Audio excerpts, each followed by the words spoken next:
In some temples in north, we are allowed to touch the murti and do the puja by ourselves. In most south temples, we are kept far away from the Lord and can only watch the puja and aarti. Why is it so? Don't think you're standing far away from the Lord. You just stand outside the Garbhagraha or the Ardha Mandapa. Okay. Now, there are several ways in which energy can be transferred. Some of you might have studied. There is something called conduction, then there is convection, then there is radiation, right? So conduction is when there is a copper wire that it's connected that to the source, and here is a bulb, and then current travels through the wire and the bulb glows, right? So that is conduction. Convection is physically carrying energy from one place, taking it and putting it somewhere else. That is convection. Radiation is, mobile radiation. You don't have to like physically go touch it. Do you need to go touch the sun for you to get the heat and light from the sun? No, right? Wherever you are on earth, you get the sun's rays. Similarly, you don't have to go touch the Lord at the Garbhagraha. So it's an even more powerful radiation. You believe that from the mobile tower, the radiation comes to your phone wherever you are, right? You don't have to go and stand next to the mobile tower. Similarly, wherever you are, the energy of the deity who is installed in the temple, in the vicinity, it comes to you. When you are inside the temple, it's even more powerful. So don't worry about how close I am. These are all physical metrics.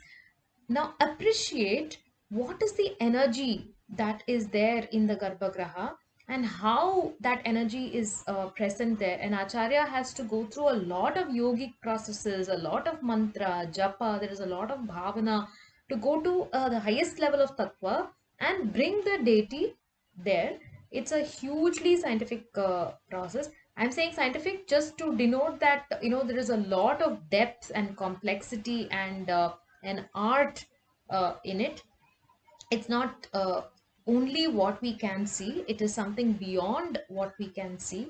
It is something beyond only a physical level. There are several levels. In fact, the human body are the body of the soul is called Puryashtaka Sharira. There are 8 sheaths of the body. So not just this physical body made of the Panchabhutas or the 5 elements, but also a sheath of Ahankara, Manas, Buddhi, and so on.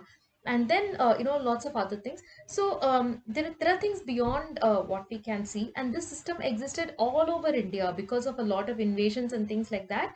When temples got destroyed and rebuilt, the Agama system also got sort of diluted. But even in those temples, there are certain Kala pujas where only the acharyas perform the worship. So don't think of the acharya as somebody who stands between you and the Lord. He does not come between you and the Lord. His job is to just make sure that energy is present there. That is his dharma. His dharma is to serve the deity, to invoke the deity and to serve the deity.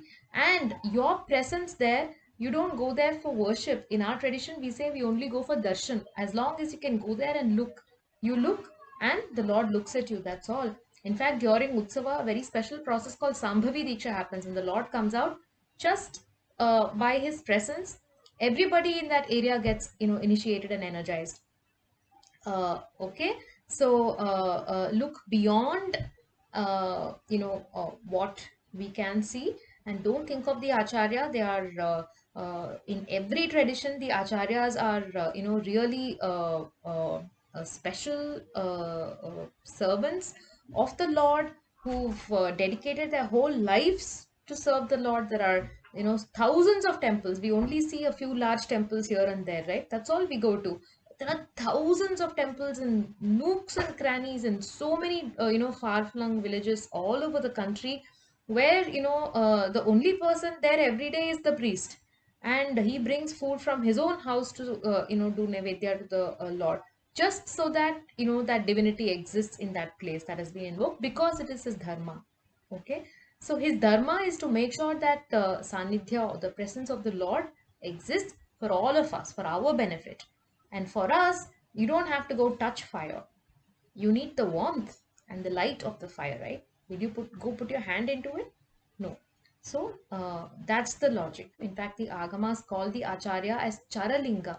So that is the linga which is established in the Garbhagriha, and the Acharya is the linga that is walking. So there are several things. If you look at the Gopura, it is equivalent to the linga. If you look at the Acharya, it's equivalent to the Shivalinga. Because, in his body, he has sort of placed all those energies before putting it into the deity. So he is a channel, and therefore, uh, the Acharya is called as the Charalinga. It's so exalted.